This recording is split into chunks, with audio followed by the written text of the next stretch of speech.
Under the relentless glare of the Florida sun, my husband James's mocking voice echoed from the driver's seat of our sleek, silver luxury SUV. "Take a nice walk, Kayla," he called out, his tone dripping with derision as his family, his mother Diana and sister Ashley, erupted into laughter, their voices sharp and cruel. I stood frozen in disbelief outside the remote gas station, one hand resting protectively on my swollen, 8-month pregnant belly, as their vehicle peeled away, kicking up a cloud of dust. The taillights of their SUV faded into the shimmering heat, heading toward their lavish beach resort vacation in Daytona Beach. Without me. My name is Kayla Thompson, and until that devastating moment, I thought I understood the sting of betrayal. But watching my husband of 3 years abandon his pregnant wife at a desolate gas station in the middle of nowhere redefined cruelty in a way I never imagined possible. Diana, my mother-in-law, and Ashley, my sister-in-law, sat in the back seat, their smirking faces etched in my memory as they drove off, their laughter lingering like a bitter aftertaste. It had begun innocently enough, a routine bathroom break during our road trip from Jacksonville to Daytona Beach. My third trimester made walking cumbersome, each step a laborious effort under the weight of my pregnancy. I'd asked James to wait just a moment while I used the restroom, trusting he'd be there when I returned. But when I emerged from the small, weathered gas station, I saw them through the tinted windows of the SUV, pointing and laughing as if I were the punchline to some cruel private joke. Before I could waddle to the vehicle, James gunned the engine, and they sped away, leaving me stranded under the scorching sun, the heat radiating off the cracked asphalt in suffocating waves. The gas station owner, Tom, a weathered older man with kind, weathered eyes, had witnessed the entire ordeal from behind the counter. Without hesitation, he ushered me into the air-conditioned refuge of a small store, the cool air a stark contrast to the oppressive heat outside. "Here, sit down," he said gently, handing me a cold bottle of water, his voice tight with barely concealed anger. "I've got security cameras covering the whole property. What they did to you, that's just not right." I sank into a chair in Tom's cramped office, my mind reeling as I tried to process the surreal betrayal. My phone, my purse, my hospital bag, everything was still in the SUV. All I had was the lightweight sundress clinging to my sweat-soaked skin. Tom's wife, Barbara, who helped run the store, appeared with a plate of crackers and another bottle of water, her face etched with concern. "I'm calling the local news," she declared, her cheeks flushed with righteous indignation. "People need to know about this. What kind of man leaves his pregnant wife stranded, and what kind of family laughs about it? It's despicable." I should have felt humiliated, or perhaps tried to stop her, but instead, a strange calm settled over me. Let them call the news. Let the world see exactly who James Wilson and his family truly were. As I rubbed my belly, feeling my baby girl's gentle kicks, I realized this wasn't just about me anymore. This was about protecting my daughter from a family that found amusement in cruelty. Looking back, the warning signs about James and his family had been there from the start, subtle but persistent, like cracks in a foundation. When we met 3 years ago at a glittering charity gala in Jacksonville, James had seemed different, kinder, more genuine than his polished, elitist family. He was a rising corporate executive at Florida Values Insurance, a company that touted traditional family principles in its glossy brochures. I was a kindergarten teacher, passionate about shaping young minds, and our whirlwind romance felt like a fairy tale. Despite his family's thinly veiled disapproval of my ordinary background, we married within a year, promising to build a life together. Diana, my mother-in-law, ran the prestigious Wilson Family Foundation, orchestrating high-profile charity events that cemented her status in Jacksonville's elite social circles. She never missed a chance to remind me I didn't belong. "It's sweet that you work with children," she'd say, her voice laced with condescension, though I always hoped James would marry someone more accomplished. Ashley, James's younger sister, was even more overt in her disdain. She delighted in orchestrating situations to humiliate me, like the time she invited me to a casual lunch that turned out to be a formal charity board meeting. I arrived in a simple sundress, mortified among women in tailored designer suits. "Oh, I must have forgotten to mention the dress code, Ashley had said with a smirk, her eyes gleaming with malice. James had defended me in the early days, his love a shield against his family's barbs. But when I became pregnant, something shifted. It was as if a switch flipped in him. Suddenly, he began echoing his mother's criticisms, chuckling at Ashley's cruel jibes and treating me like an embarrassment to the Wilson name. I had brushed it off, convincing myself it was stress or hormones, but the truth was undeniable now. Tom's voice snapped me back to the present. "The news crew will be here in about an hour," he said, glancing at his phone. "I've got the security footage ready, shows everything clear as day." Barbara handed me another bottle of water, her eyes narrowing with concern. "Your hands are shaking, dear. When was the last time you ate?" I realized I'd skipped lunch, caught up in the excitement of what was supposed to be our last family vacation before the baby arrived. James had insisted his mother and sister join us, claiming it would strengthen our family bond. I should have questioned his motives when he made me sit in the back seat so Diana could take the front, citing her supposed car sickness. They'd been whispering and laughing the entire drive, their voices low and conspiratorial. "They won't be laughing when this hits the news," Barbara said firmly, her voice steely with resolve. "My nephew works at Channel 7. Trust me, this story won't stay quiet." While we waited, I borrowed Tom's landline to call my best friend, Nicole, who had never trusted James or his family, especially after the humiliating baby shower last month where Ashley, accidentally, spilled wine on my dress. "Kayla, thank God you're okay." Nicole's voice was thick with relief. "You need to see what they're posting on social media right now." Tom turned his computer monitor toward me, logging into Facebook. There, on James's page, was a series of photos posted just 20 minutes earlier. My hands trembled as I read the caption, "Finally free for a relaxing family vacation. Some people just can't handle the Wilson lifestyle. #beach life, #family first." The images showed James, Diana, and Ashley lounging by the resort's sparkling pool, cocktails in hand, their faces smug and carefree. Comments from their social circle flooded in, filled with laughter and congratulations on their escape. "There's more," Nicole said grimly. "Diana's foundation just announced a fundraiser for family values and responsibility next week. The hypocrisy is staggering." On Tom's other monitor, the security footage played on a loop. I watched myself waddle out of the gas station bathroom, my pregnant belly prominent, as James's SUV deliberately pulled away, their laughter audible through the open windows. "Those aren't people," Barbara muttered, her eyes fixed on the screen. "They're monsters." My phone, my wallet, my carefully packed hospital bag, everything was still in the SUV. The realization hit me like a punch. They hadn't just abandoned me. They deliberately put my baby at risk, knowing how close I was to my due date. A sharp pain shot through my abdomen and I winced. Barbara noticed immediately, grabbing my hand. "Honey, are you having contractions?" "Just Braxton Hicks," I said, trying to sound confident, but another pain made me gasp. "At least, I think so." Tom was already on the phone with emergency services, his voice calm but urgent. "Better safe than sorry. The nearest hospital is 40 minutes away." As if on cue, a local news van rolled into the parking lot, its tires crunching on the gravel. The reporter, Jennifer Parker, a woman with sharp eyes and a no-nonsense demeanor, took one look at my pale face and swollen belly and sprang into action, her crew already setting up cameras.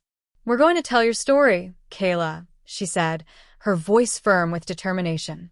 "The world needs to know what kind of people would do this to a pregnant woman." "We're getting you to the hospital first," Jennifer Parker, the determined reporter, declared with unwavering resolve, her eyes flashing with urgency. "This story isn't just about abandonment anymore. It's about endangering an unborn child." As Tom and Barbara helped me into the news van, their faces etched with concern, I noticed more media vehicles pulling into the dusty gas station parking lot, their headlights cutting through the late afternoon haze. The story had already begun to spread, a spark igniting a firestorm of public attention. Another contraction gripped my abdomen, sharper and more intense than before, stealing my breath. "This one's stronger," I gasped, clutching Jennifer's hand. She squeezed back reassuringly. The doctors will take good care of you, Kayla. And we'll make sure the world knows exactly what kind of people the Wilsons are. As the van sped toward the hospital, I gazed out the window at the growing media circus, a surreal mix of satellite trucks and flashing cameras. What had started as a personal betrayal was transforming into something far larger. Sometimes I realized the darkest moments in our lives pave the way for unexpected justice, a chance to expose hidden truths and hold the guilty accountable. At the hospital's maternity ward, my room became an unlikely epicenter for a story that was rapidly going viral. The doctors confirmed that my contractions were false labor, likely triggered by the intense stress of being abandoned in the scorching Florida heat. Still, they insisted on keeping me overnight for observation, their voices gentle but firm as they monitored my vitals. By evening, Tom's security footage from the gas station had aired on every major news outlet in Florida. The grainy video of James's SUV speeding away replayed endlessly.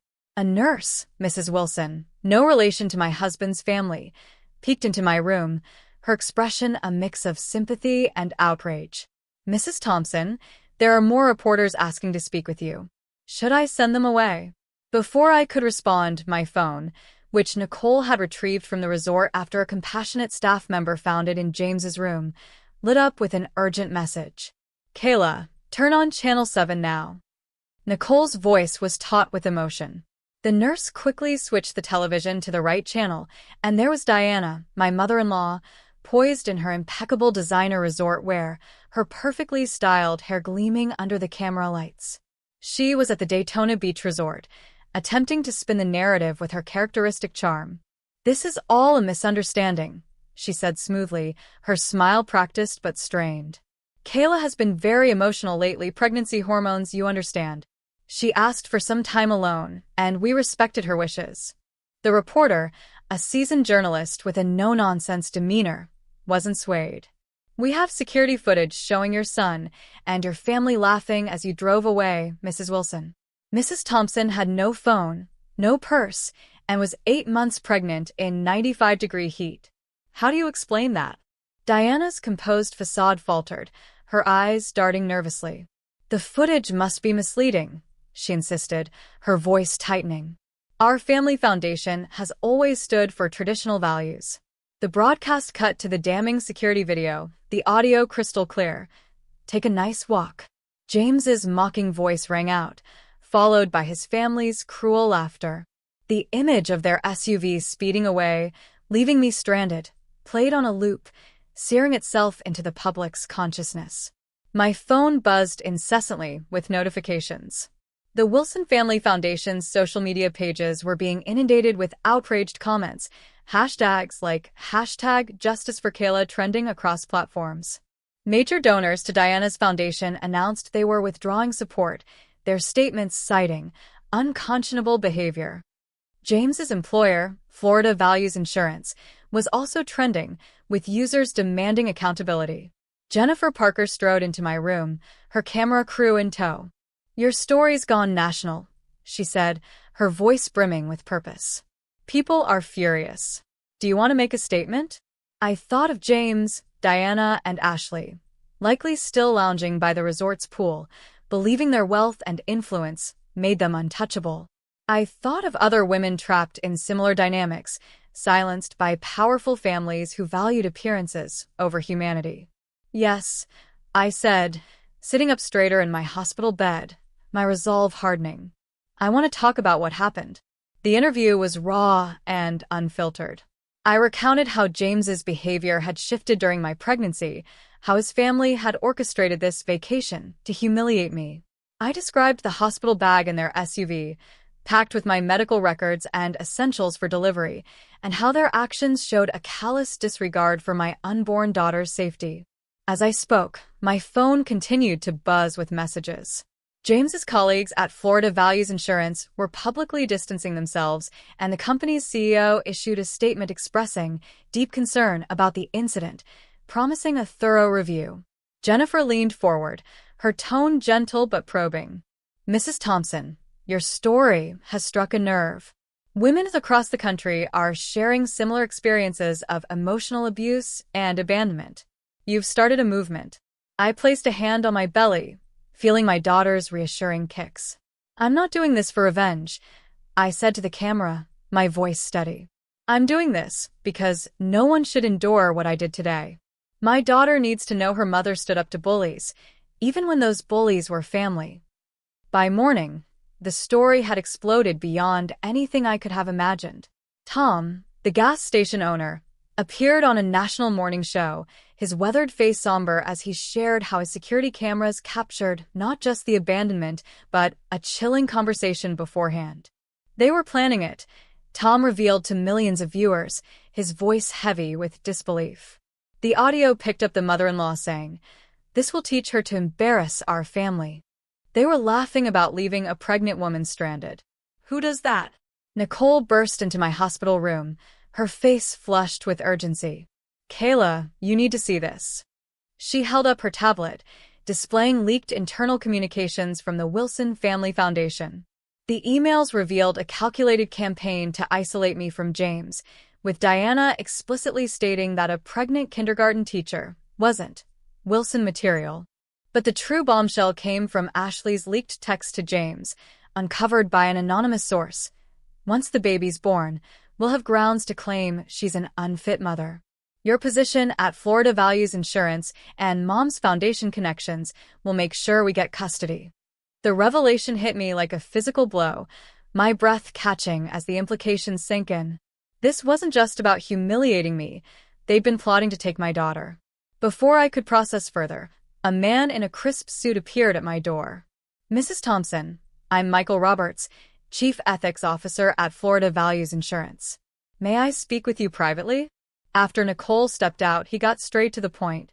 We've terminated James's employment, effective immediately. Our company cannot be associated with someone who would endanger a pregnant woman and plan to separate a mother from her child. He handed me a folder, his expression grave.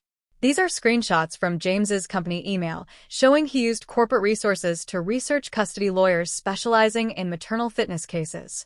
We're turning everything over to your legal team. My hands trembled as I skimmed the documents. James had been meticulously documenting every minor mistake I made, forgetting a doctor's appointment, crying during an argument, planning to use my supposed emotional instability against me. One more thing, Michael added. Our HR department uncovered a pattern of workplace harassment by James. Several female employees have come forward with complaints they were previously too afraid to file. This goes beyond your situation, Mrs. Thompson. You've exposed a systemic problem. As he left, Jennifer returned with breaking news. Diana's largest charity partners have publicly cut ties with the Wilson Family Foundation. The prestigious country club where they held their events has revoked their membership. And the resort just asked them to leave. Guests were complaining about sharing space with those horrible people from the news. They're being escorted out as we speak. My phone buzzed with another message, this time from an unknown number. It was James's assistant at Florida Values Insurance. I saved the dash cam footage from his company car. He and his mother were planning this for weeks. I couldn't stay silent anymore. I stared out my hospital window at the gathering media crews, their cameras glinting in the morning sun. The Wilsons had schemed to destroy me, but their own actions had unraveled their carefully constructed world. The next day brought an unexpected visitor. Amanda, James's former executive assistant, clutching a thick folder and looking visibly nervous. I can't keep quiet anymore, she said, sinking into the chair beside my bed. The custody plan wasn't just about getting the baby. There's money involved, a lot of it. She spread documents across my hospital bed, insurance policies, trust fund papers, and financial statements that painted a chilling picture.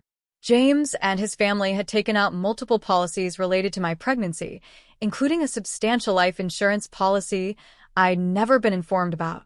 They were planning to paint you as unstable, Amanda explained, her voice trembling. The abandonment wasn't just cruelty, it was meant to provoke a stress reaction they could document. If you'd gone into labor at that gas station, she trailed off, the implications too horrific to voice. Nicole, who had been listening quietly, spoke up, her voice firm. We need to get this to the FBI. This isn't just a viral news story anymore. It's attempted insurance fraud. Jennifer Parker, who had just arrived, nodded gravely. We need to be careful how we handle this. The Wilsons still have powerful friends, and they're already trying to spin this as a publicity stunt. As if on cue, my phone lit up with a notification. Diana had posted a tearful video statement on the foundation's website, her perfectly made-up face streaked with crocodile tears. "This is a misunderstanding blown out of proportion," she sobbed, her voice quivering theatrically. "Our family has been unfairly targeted. Kayla is troubled, and we only wanted to protect our grandchild." Her words were a desperate attempt to salvage their reputation, but the evidence was overwhelming. The security footage, the leaked emails, the dash cam recordings, and now the insurance documents painted a clear picture of calculated cruelty and greed. As I sat in my hospital bed, my daughter kicking gently inside me, I felt a surge of determination. The Wilsons had underestimated me, but their actions had ignited a reckoning. With the truth on my side, I was ready to fight, not just for myself, but for my daughter and every woman who had been silenced by those who thought their power made them untouchable. Diana's voice, dripping with feigned sincerity, echoed from the television screen in my hospital room. "We only wanted to protect our grandchild," she claimed, her perfectly made-up face glistening with crocodile tears. Kayla's erratic behavior had us deeply concerned. "We never meant for this to happen." The video cut off abruptly as my phone buzzed with an incoming call from James himself. After a quick glance at Jennifer Parker and Amanda, I put the call on speaker, my heart pounding but my resolve unshaken. "Kayla, baby, please," James begged, his voice syrupy with false affection. "This has all gotten out of hand. Let's talk privately, work things out. Think about our daughter. She needs her father." I thought of the insurance policies, the custody plans, the calculated cruelty that had unfolded under the blazing Florida sun. "You're right, James," I said, my voice steady despite the storm of emotions within me. "She does need her father, just not one who would risk her life for a financial scheme." His tone shifted instantly, the sweetness replaced by a sharp edge. "What are you talking about? Be careful what you say, Kayla. Remember who you're dealing with." "No, James," I countered, my voice rising with conviction. "Remember who you dealt with, a kindergarten teacher who knows how to document everything, who has witnesses, security footage, and now your own paper trail. A woman with the national media watching your every move." The line went silent, the weight of my words hanging in the air. When he spoke again, the fake charm was gone, replaced by a venomous hiss. "You'll regret this."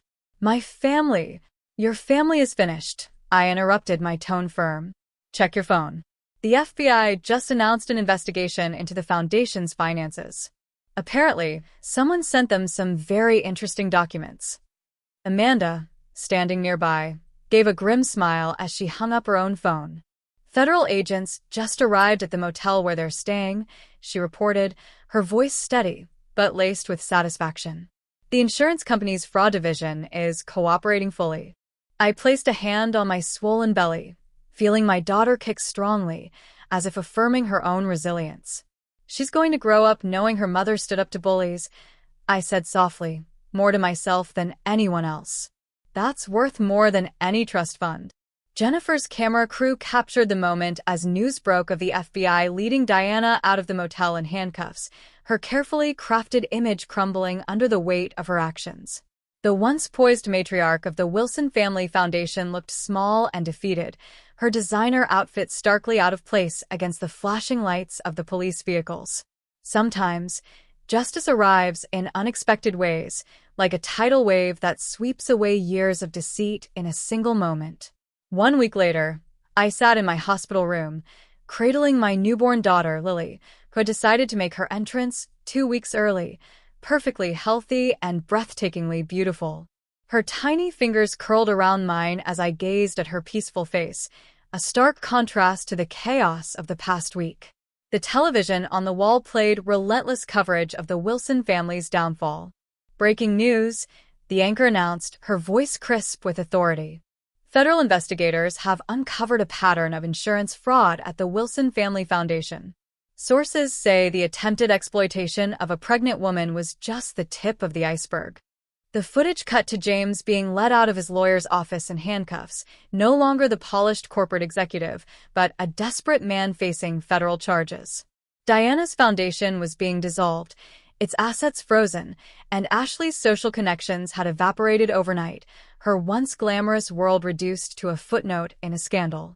Tom and Barbara, the kind-hearted gas station owners, sent a bouquet of flowers with a heartfelt note. "Your daughter has a strong mother. That's worth more than any fancy family name." Nicole, now Lily's godmother, helped me adjust Lily's soft blanket as we watched Florida Values Insurance's CEO deliver a statement on the news. "Our company is establishing a fund for victims of domestic manipulation and financial abuse," he declared, his tone resolute. "The seed money comes from the bonus we withdrew from James Wilson upon his termination." I looked down at Lily, sleeping soundly in my arms, her tiny chest rising and falling. She would grow up knowing her mother's strength, not her father's cruelty. Sometimes, the best revenge isn't about getting even. It's about breaking free and building something better from the ashes of betrayal. 3 months later, I returned to my kindergarten classroom in Jacksonville, greeted by a wave of support from parents and administrators who had stood by me throughout the ordeal. On my desk sat a framed newspaper article with a bold headline, "Gas Station Abandonment Case Leads to New State Law." The Thompson Protection Act, named in my honor, now made it a felony in Florida to deliberately abandon a pregnant woman in dangerous conditions, a direct response to my story. Diana's crocodile tears at her sentencing had failed to sway the judge, who cited her calculated cruelty in handing down a 5-year sentence for insurance fraud. James and Ashley faced similar consequences, their roles in the scheme earning them years behind bars. My story had become a catalyst for change.